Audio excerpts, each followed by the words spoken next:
The presenters, as I mentioned, well, how about 10 minutes each or so to do a presentation? It's not tons of time, but rest assured it'll be very valuable information based in their areas of expertise. And after the session, we will be sending out a follow-up email that will give you access to the video, some highlights of the session, any bonus materials, resource links, or freebies that each of the presenters have to offer. So a little bit about who I am and what I do. I am a business relationship consultant. I work primarily with women-owned small businesses that are service-based, helping them get their online marketing and their offline marketing all situated so they can build a profitable business. So what I'd like to talk about with you today, share some information about nurturing your connections, because it is all about relationship as far as I'm concerned, because people do business with people. And I also like to think about its relationship first and business second. So I want to talk about 3 things today, and I will be sending out a handy dandy handout on more of the details of the 3 areas that I'm going to share today. And I want to say thanks again to everyone for being here today. It's going to be a very informative info session, and I hope that you have some really great takeaways, which I'm sure you will. I'm sure you will. So let's talk first a little bit about your online presence. So your online presence could be your website, your social media, and in my opinion, it's really important to have at least a landing page or some kind of website that speaks to the following things: who you are, what you do, who you do it for, and how you are making their lives easier. And those 4 things are covered on your website, as well as any other messaging or marketing you do in social media, for example, or on your e-newsletter. It is key to have consistency. And one of the first spots to start is to do a digital assessment. Regardless of how much digital presence you have, it's a good idea to take a little peek at it. And I'm going to go over very quickly some of the main areas for you to take a look at. And again, if you miss this, no worries. You're going to get a whole checklist, a whole packet. All right, so no worries. So you want to make sure that your story is clear on your website and your social media, who you are, as I mentioned, what you do, and who you do it for. You want to make sure your links are all working. Nothing worse than getting that 404 error. So I recommend to folks, and I'm sure Lisa, our website expert, will concur with this, to evaluate your website at least once a year to make sure everything is working properly. You want to make sure there's a clear call to action on your website, whether you want someone to schedule an appointment or download a document, and making sure things on your website are formatted for various devices, whether it's phones. Most people are accessing sites on the phones. You want to track your analytics to make sure your impact is hitting it home, creating stuff and putting stuff out there on your website. You want to make sure it's working, and if it isn't, to course correct. Your social media, and Nicole will be speaking to that a little bit later on, have an engagement plan. It's not simply putting the content out there, but how you're going to engage with your community in that digital space. If you do an email, and I hope you do, because email is your direct link to your community, make sure you segment your list so you can have very targeted messages to the recipients on those various lists. Another key thing is your Google My Business, known as Google Business Console or Profile now. They keep changing the names, but since we're in a very much more of a digital world, you want to make sure your information is up to date on your business profile, and to engage with building relationships with folks who might be searching with you online, having great information, an easy way to connect with you, and testimonials.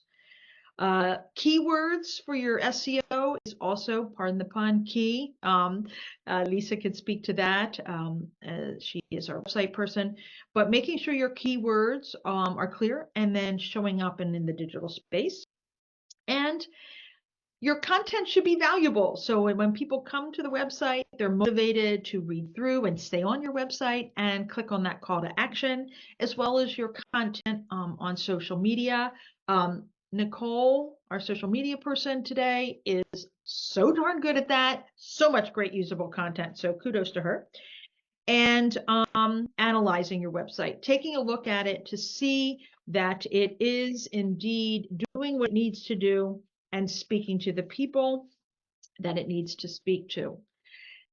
A marketing plan is not something just should not just sit in your head. We're juggling so many balls as small business owners, but having a basic marketing plan so you at least know what you're going to attend to and share out in a very strategic way each quarter, each month, and I'll be including a template to help that be a little bit easier to do. Consistency is key when it comes to your marketing efforts. So if you are using LinkedIn as your preferred social media channel, being consistent when you're dropping your content, but also being consistent on how you're engaging. I have learned by spending a lot of time on LinkedIn that people are recognizing my work as a relationship marketing person, and that has come about because I've consistently been in that space and conveying that message. And as I wrap up in my last minute of my presentation, and then Nicole will be jumping on in a moment about relationship building on social media, you also want to look at the referral process, and that is all about relationship building.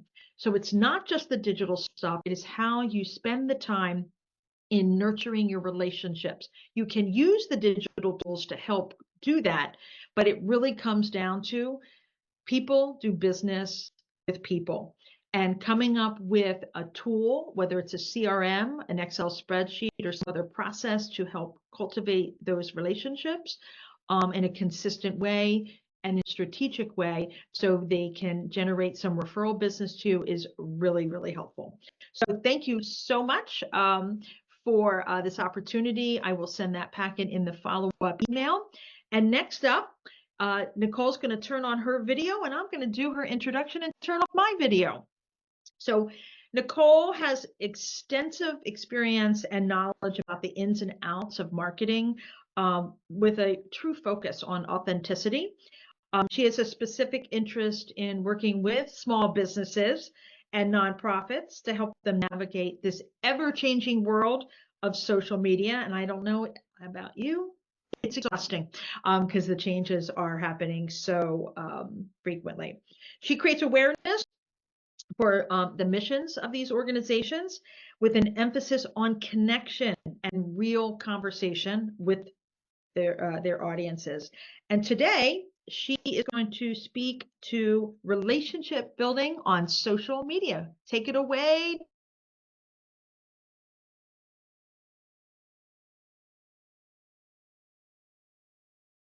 How about I unmute myself first? That would probably be the first step right there. Thank you, Denise, for that wonderful intro. Yes, today I am going to be talking about engagement on social media and building relationships with that engagement. I am sure if you've talked to me or seen me on social media, you have heard me say over and over again that it is not marketing media, it's social media. So this topic is really, really important for your presence on these platforms. So both inbound and outbound engagement are vital for your success, meaning both the people that come to you and engage with your content and when you go out and engage with other people. This is important for a number of reasons. It shows the algorithm that you are active on these platforms.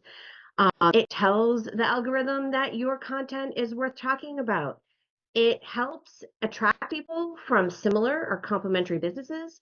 And all of these things together are going to help you build more relationships by using these platforms.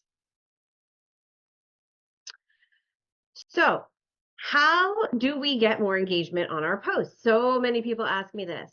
One of the things we can do is to post engaging content. It seems really simple, but a lot of times people will post what they think their followers want to hear from them. They want and what they want their followers to hear, and it's not very engaging. The other thing you can do is ask for the engagement. Don't forget to have a call to action on these posts. You can always end with just a quick phrase like, what do you think about this? Have you done this before? What has your experience been with this? Tell me about a time this happened to you. Just these simple phrases will really increase the amount of people that are commenting and having conversations on the post that you're posting. So, what does engaging content look like?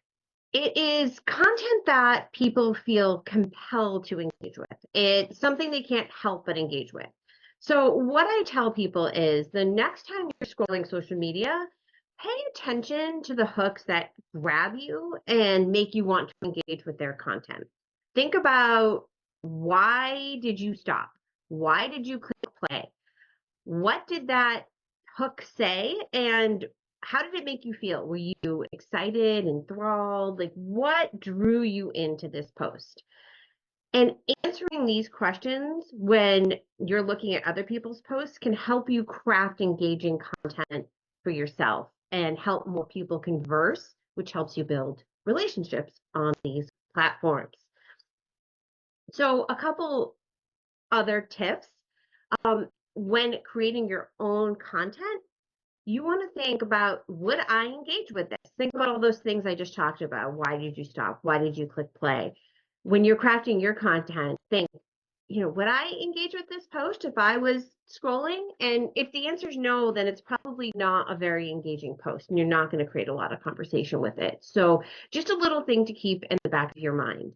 I also tell people to keep a swipe file, which is just a little file of things that you have found engaging. And by no means am I telling you to take other people's content and use it for yourself. That is an absolute no-no. But if you keep a file of things that you find engaging, you can use that as inspiration when you are creating your own content. So it can really help you get that engaging content out there. So that was all pretty much inbound engagement, people coming to you and engaging on the content that you've put out there. The rest of this presentation is about outbound engagement, which is when you are going out and you are engaging with other people on these platforms, which is really, really important. And it is how you will build relationships by using these platforms. So what does outbound engagement look like? It can be a few different things. It can be responding to the comments that have been posted on your posts. It can be conversing in direct messages. It can be responding to if somebody's tagged you or mentioned you on one of these platforms. And it can also be commenting on other businesses' posts, which is a huge one. So direct messaging often can happen in response to stories if you're using this on Facebook or Instagram. If you're on LinkedIn, I'm sure we have all been pitch slapped. Please don't do that. Don't slide into someone's DMs and start selling them stuff. That is not how we create relationships. Direct messaging, though, is a great way to create relationships on these platforms because you are conversing with people in real time. It's like the old-fashioned AOL, what do you call it? Not the chat rooms, but the other things that we used to use, AIM chatbots. You know what I'm talking about. This really creates a more intimate form of conversation because not everybody's seeing it. So you're a little more free with the way you talk. And it can more directly lead to a sale because you're speaking directly to the person. But again, you want to make sure this is done authentically and you're not going out there and just trying to sell people. Commenting on other businesses' posts will dramatically increase your visibility and it will create relationships for you by taking advantage of other people's audiences. This is one of the most effective ways that you can draw attention to your content and what you are trying to say and get out into the world. You want to be strategic about who you're commenting on. So I like to keep a list of people that I want to maintain connections with. And every day I will go out and I will comment on some people's posts. My goal is 5 a day. And by doing this, I am staying top of mind and I am creating and deepening those relationships. So it's not just a one off, I'm going to comment on somebody and then I'm never going to comment on that person's post again. I want to comment on the same people's posts over and over so that they are noticing me, they're noticing what I have to say, and we're starting to build that relationship and hopefully eventually take that relationship offline and have a one-to-one. This is also a great way to stay in touch with people that you've had a one-to-one with offline or on Zoom, but not on the platforms. If you've had a one-to-one with somebody, you can stay in touch with them and stay top of mind, build that relationship by continuing to engage with their content. So it's really, really important to do this. So getting started with this, I would set aside a day each week to do this, set a timer for a certain amount of time or a number of people. So I do 5 people, you can do 20 minutes, whatever works for you, do what works for you. And start with some people that you either know or top accounts that you want to build relationships with. It's a great way to introduce yourself to people when you start to comment on their posts quite a bit. And I keep a spreadsheet of this. I keep a spreadsheet of all the people that I want to stay in touch with. And, I just make sure that I'm touching base with them every so often. So if you want to do this, go to a complimentary business page, go to their most recent post, comment on the post, like someone else's comment in the thread and reply to that person's comment. You're going to stay top of mind. You are going to show your thought leadership and you are going to start building relationships by commenting on other people's posts for this engagement. And that is all I have for you today. Next up is Stacy Kovitz, and she is your go-to expert for Meta ads. She is dedicated to boosting visibility for small businesses, products, and services. She designs each campaign strategically, considering your budget and objectives. Stacy will treat your business like her own and finds joy in your success. Today, she will be discussing how to create ads, the importance of keeping your ads real and relatable, even if you are using AI. She'll share tips on keeping your ads feeling like they're coming from a real person and not a robot. Take it away, Stacy.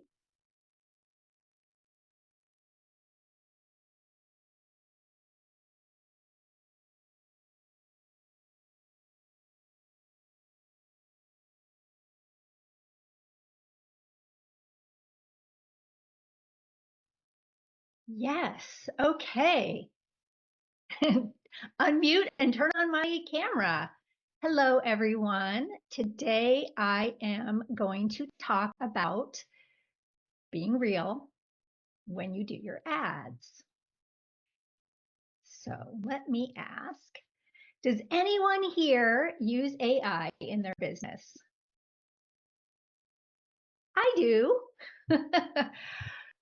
So let's talk about how we can keep it real.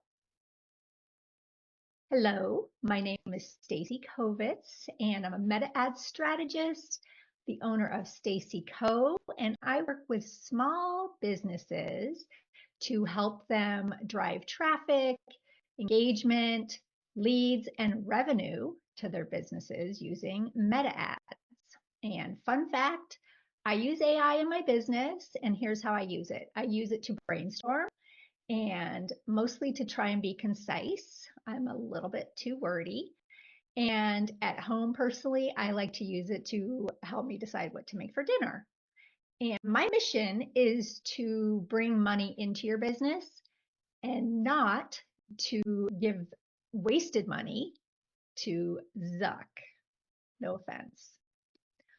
And when we're talking about ads, we are talking about marketing, and the purpose why marketers use ads is to build brand awareness, create traffic, get more customers, and hopefully more sales, right? But we all know, and we're going to hear this over and over and over again, people want to do business with people, especially not robots, not big businesses, not big brands. I mean, we all use big brands, but you know what I mean. Relationship marketing, right? We want to do business with people. So how do we get people who are out there on the internet to know, like, and trust us? And Nicole did a fantastic presentation mentioning a lot of this. And on other ways we could do this is we can give them a peek behind the curtain of our business, show behind the scenes, show our faces if we're the face of the brand, be relatable. People want to feel a connection and a community, and they want to feel seen. So you want to know who your ideal customer is, and you want to speak to them so they feel seen, like, wow, she's in my head, right? And social proof can work really well as well. So share testimonials or shout people out. And the role that people are using in their ads, the role of AI, how people are using ads or AI to help them with their ads are the images or video, which is called the creative, the copy, and chatbots. And I'm going to talk on each of those briefly.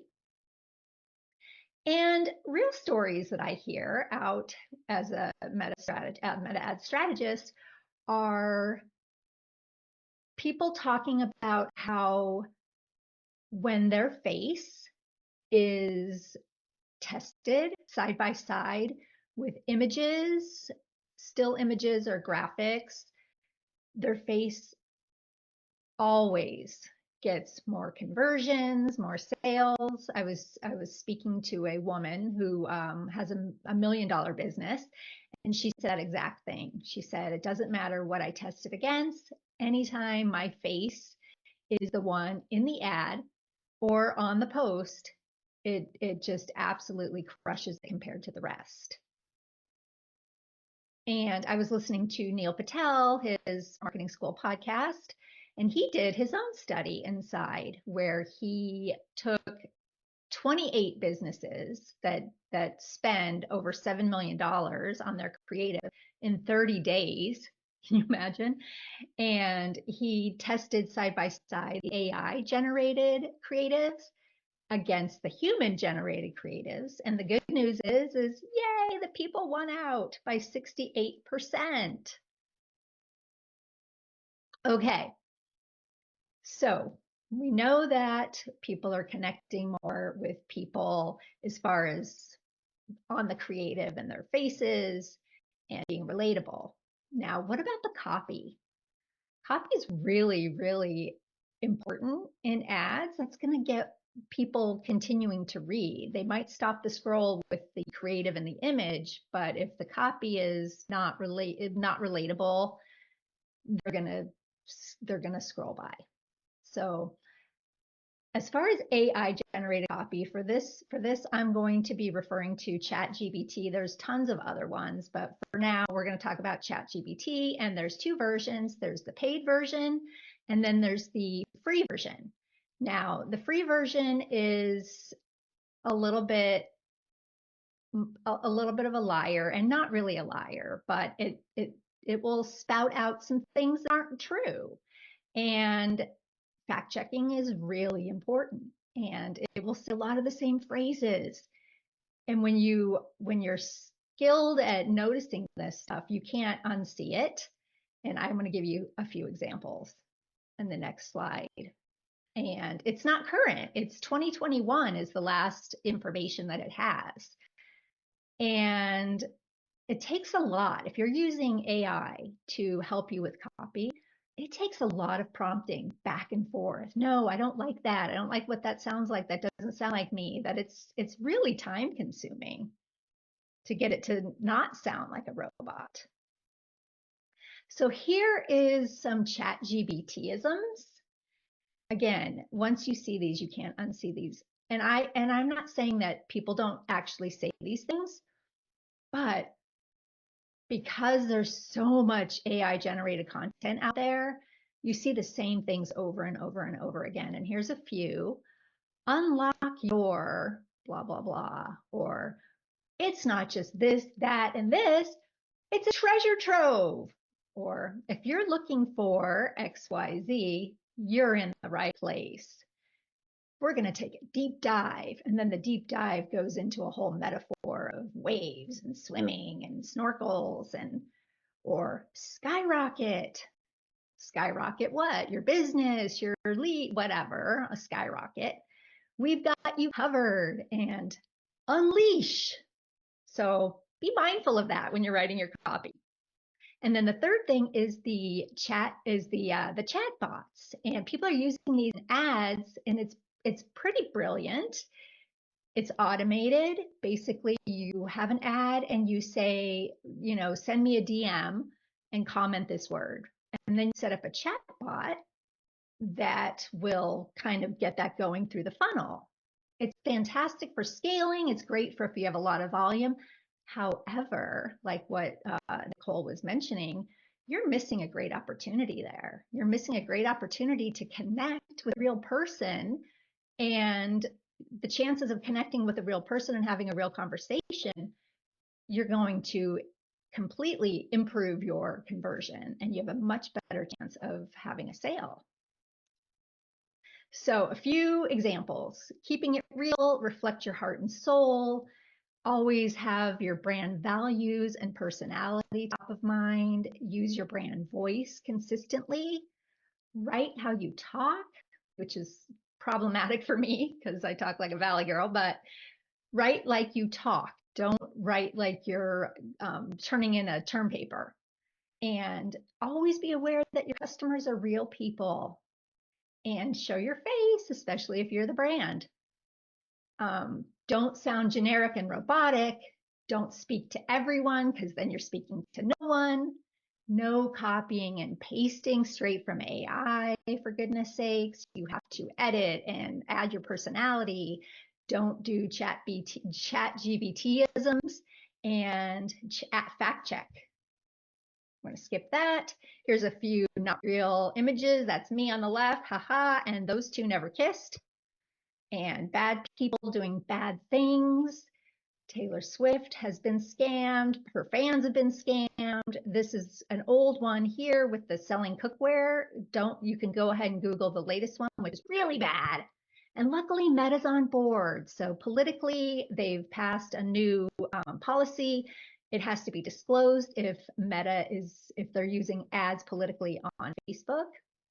And the last thing I'm going to say is, let's just be real. Thank you so much. This was great. I'm going to introduce Lisa. She's our next speaker, Lisa Markovich, and she's a WordPress website designer. She's the owner of Website Designs by Lisa. She focuses on helping new and small businesses, along with nonprofits, to assist with growth through web development and additional services. Lisa started her business 4 years ago and has prior experience of over 10 years working with word process and design development. Lisa will be talking about how AI can hurt your website. Take it away, Lisa. I have to wait for you, Stacy. Thank you so much for that introduction, and I am really excited to be here today. Can you guys see my screen okay? I hope so. All right. So my name is Lisa, and I'm sorry, yes, you can? We cannot see your screen. Oh, you cannot? No.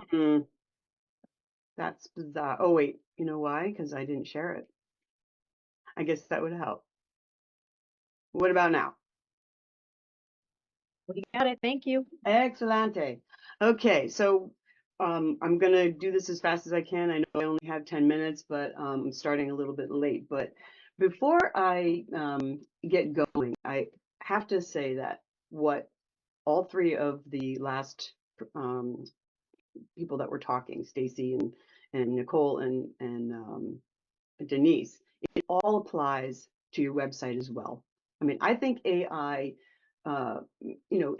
it's something that a website designer doesn't really like to see because it's impersonal. There's no connections and things of that nature. And I'm going to go through my slides as quickly as I can just to kind of give you examples of why AI can hurt your website.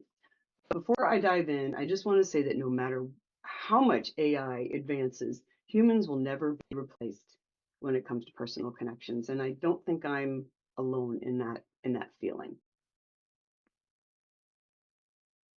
So the topics I'm going to touch on briefly are the importance of a business and your voice. How do you want to be seen as a business? I don't know if I'll be able to have time to short the video to show my video. And then the most important, why working with a website designer is better than having an AI site. Boy, is everything all chopped off here for you? It is for me, so I'm just making sure that you can see me. All right, so are you a small business working out of your home, but your website is saying that you're bigger than your organization is? I mean, that's such falsification, and you don't want to come across like that. How do you want to come across? As a small business, you want to have a very true representation of who you are, what your business does, and everything that like our other presenters were talking about, because it's very important to be you and not somebody else. When you work with AI and everything is based on AI, it does not come across as personable, and you may lose your connections with people you already have because they already know you and they see what you have as a website, and it has nothing to do with who you really are. So you want to keep those things in mind. Just something to think about when you're looking to put together a website or revamp your website. Why are we not advancing here? There are a lot of security risks when it comes to using AI, like data breaches, malware, phishing, and things like that. They just tend to have, higher security risks. And basically what that means is AI is very vulnerable to data manipulation. And what that means is AI, because it has learning through data, um, they can manipulate the data enough that it messes up the algorithms. And then an image like what you're seeing right now, you can automatically tell that this is not a regular photo or anything like that. It's AI generated, which isn't totally a bad thing, but you want to be able to humanize your website. So when you have photos, put them of yourself, not just something that you've created generically using AI. It will be a much better way for people to get to know you. So what can you do if you have an AI site and you have these data breaches? Because it's a lot. You need to get training, security awareness, technical security, security management, compliance training. It's a lot. And I mean, do you have time to do all this when you're running your small business? Possibly not, but working with someone who actually directly works with AI sites, it can be very costly. So just to keep that in mind. AI is great for ideas, and that's all it should be, getting ideas that you can expand upon. It helps with development, enhancement. And even when you're working with a designer, you can still get AI ideas.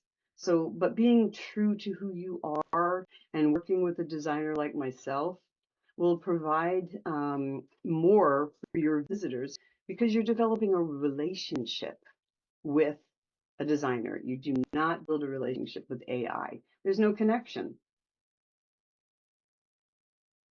People want to feel that you are honest. They want to feel like they have a connection with you. They want to trust you.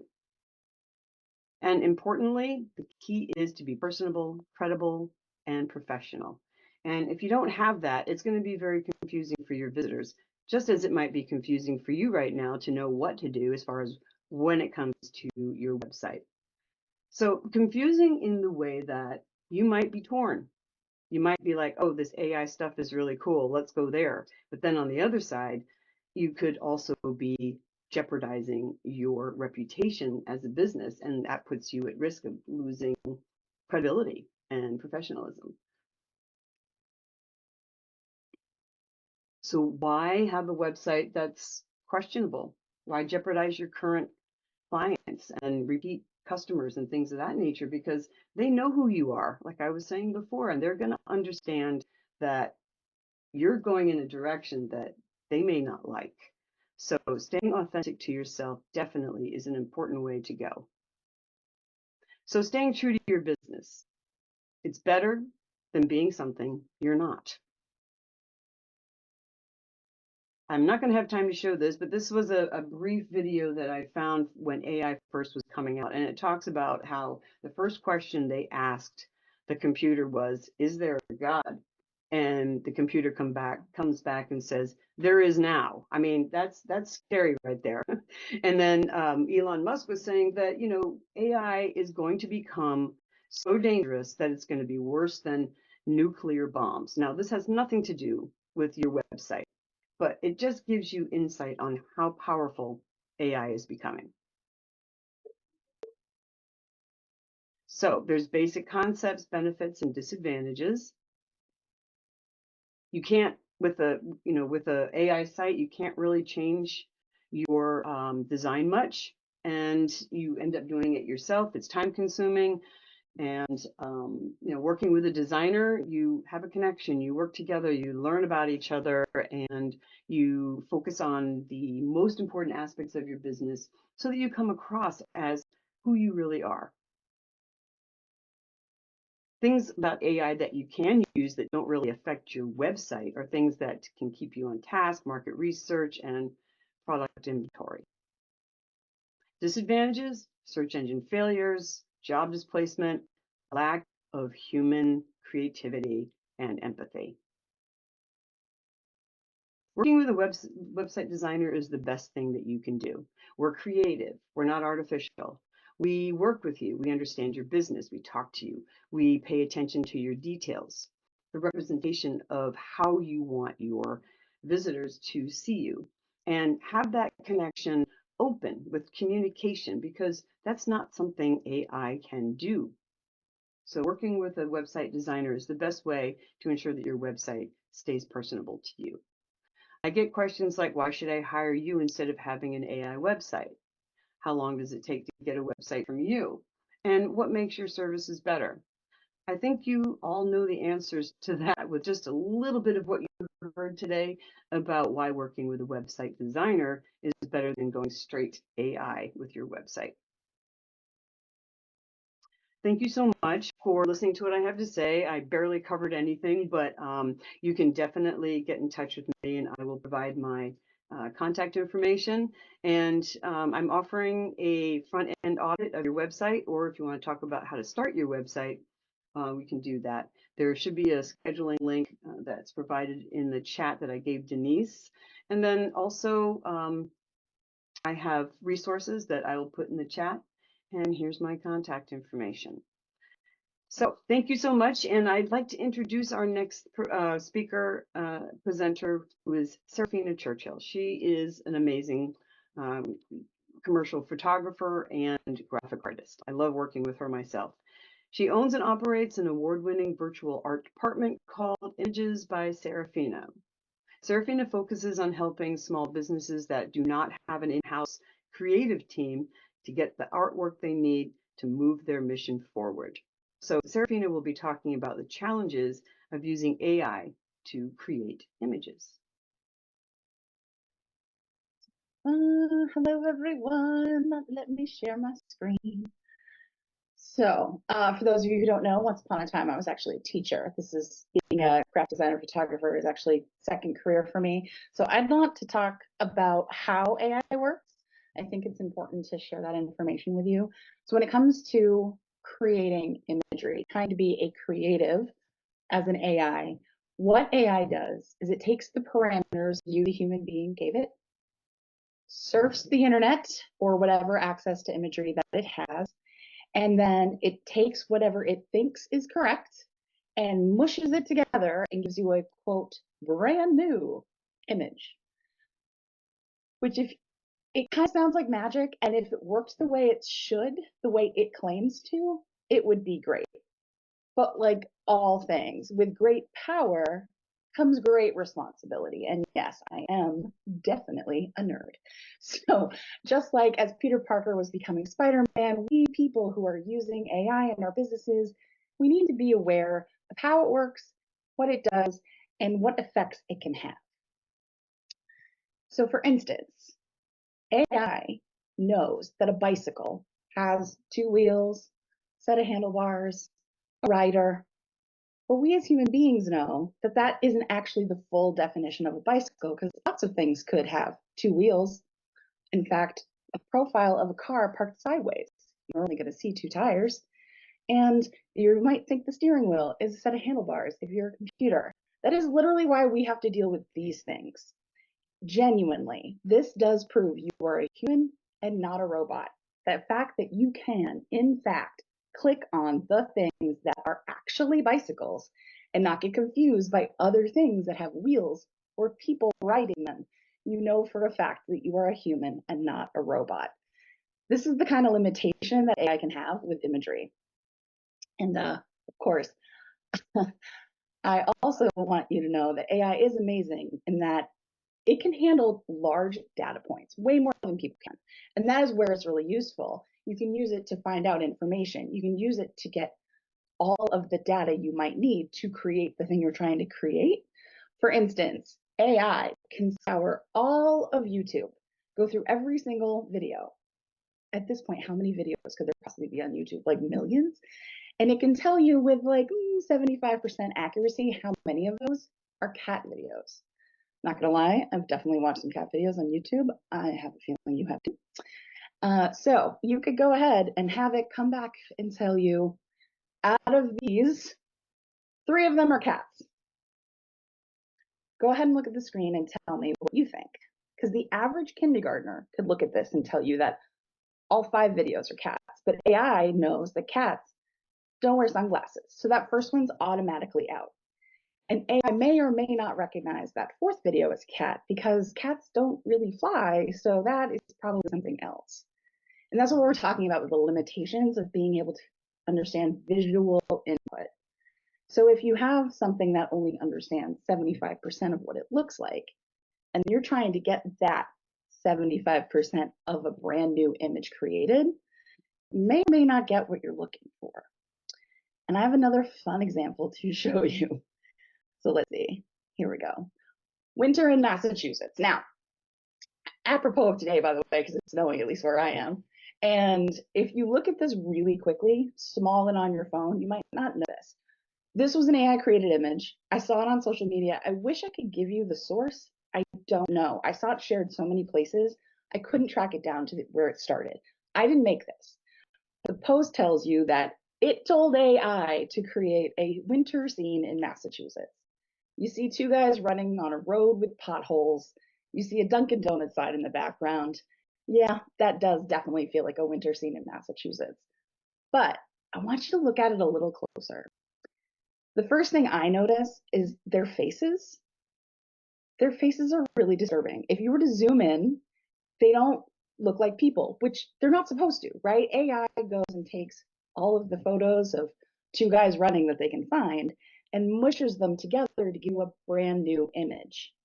And AI feels like it's done its job, but it kind of gave you like Frankenstein's monster and not necessarily a face that looks like a real person. Now, granted, if you're running, it might be a little blurry, but come on. Also, look at the cup in his hand.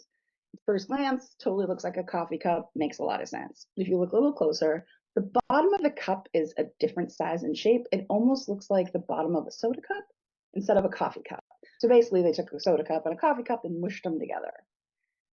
The Dunkin' Donuts sign is also a little disturbing because, well, first of all, Dunkin's rebranded a few years ago. They are now Dunkin's, not Dunkin' Donuts. So that's now, we know, old information. Like Stacy was saying earlier, AI is running on older info, so is their imagery.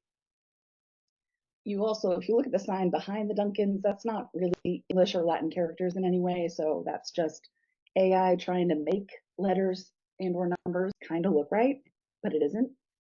And if you really look closely at the logo on the Dunkin' Donuts cup in the Dunkin' Donuts sign, that's Dairy Queen. So it's almost right.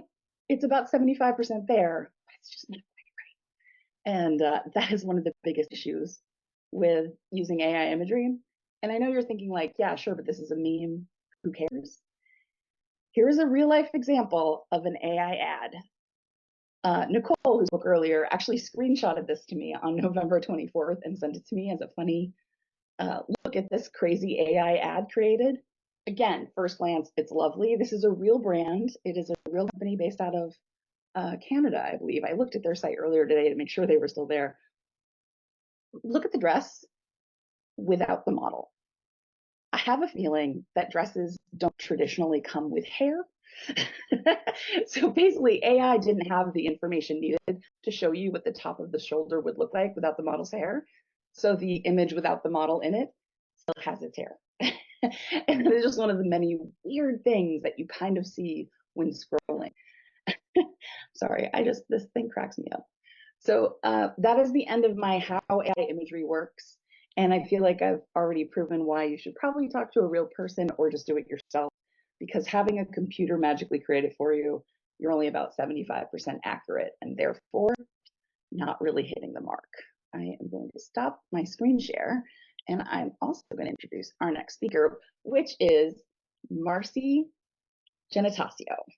Marcy is a seasoned video producer. Thank you. I'm glad I said your name right. With over 30 years of experience. Also, the owner of Weibo Media and Consulting, Marcy has been helping businesses and nonprofits tell their stories creatively and effectively since 2007. Marcy also teaches how to create videos for your business with her Mighty Simple on-camera program at her sister website, mightysimple.com.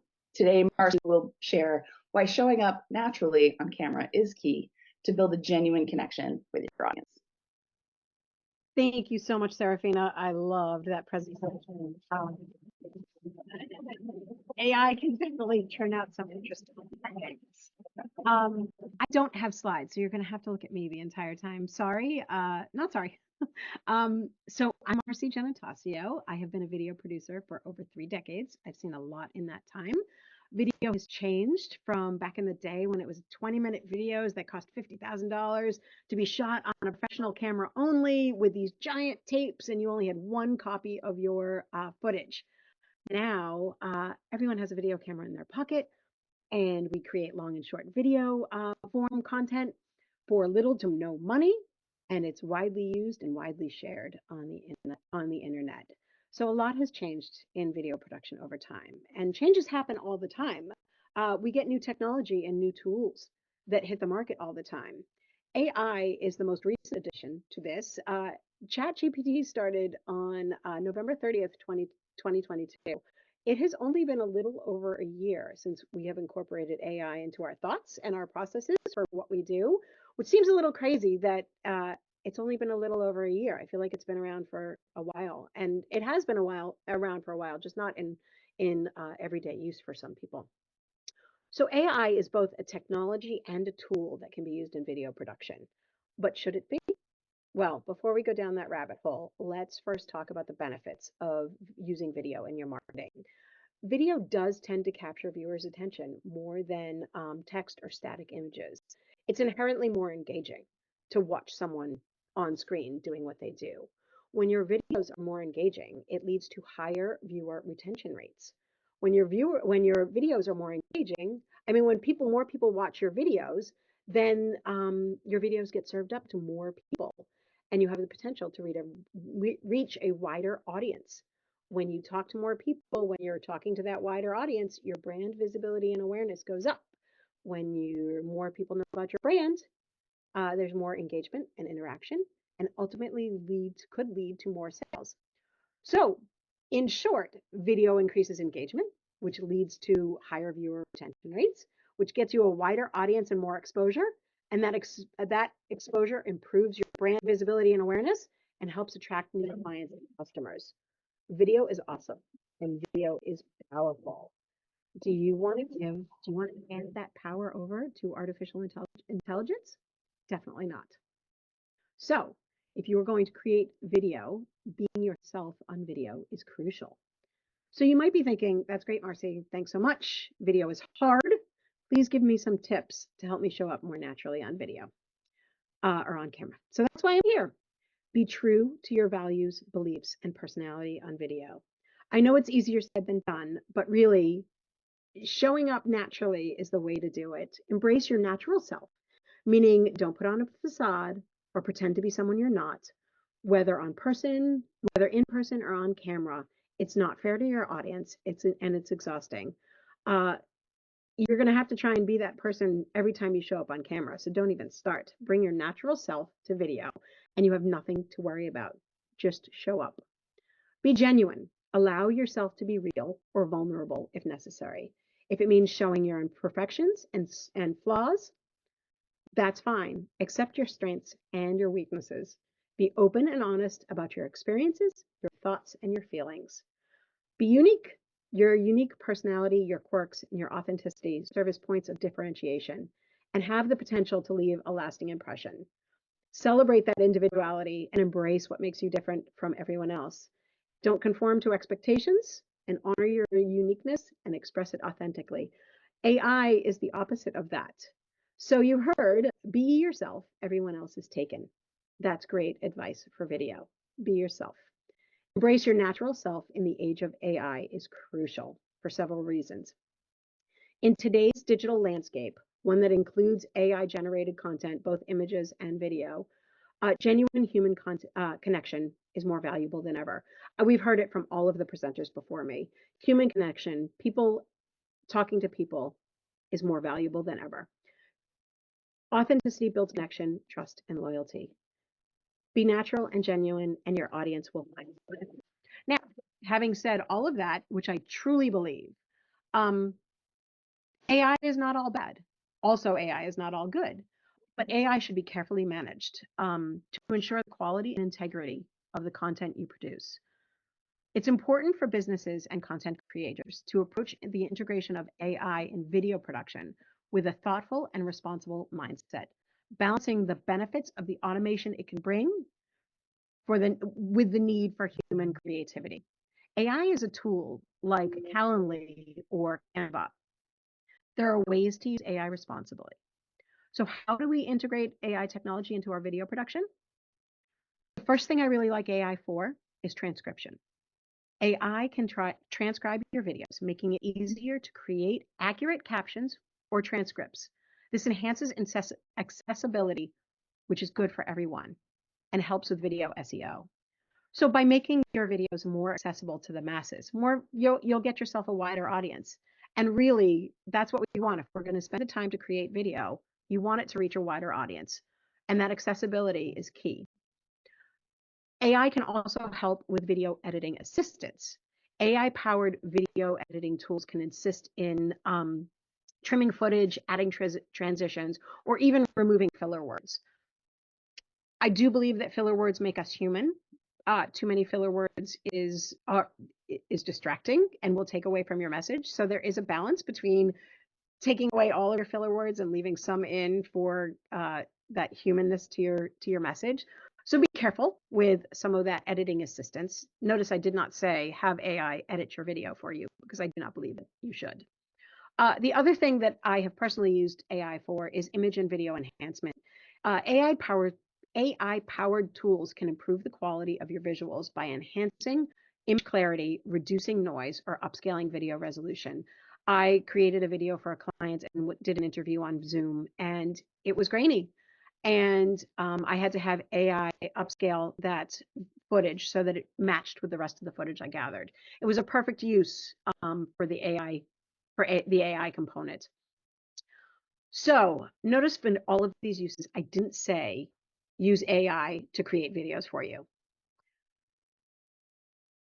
AI can help with certain aspects of your video production, but your creative input and storytelling skills are what craft compelling and authentic content.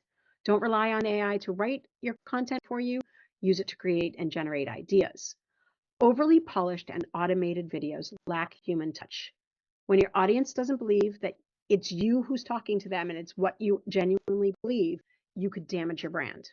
And we don't spend all of this time creating our brand and getting to know our audience to damage it with inauthentic content. When you take the human out of your brand, you run the risk of not connecting with your audience and losing engagements with viewers.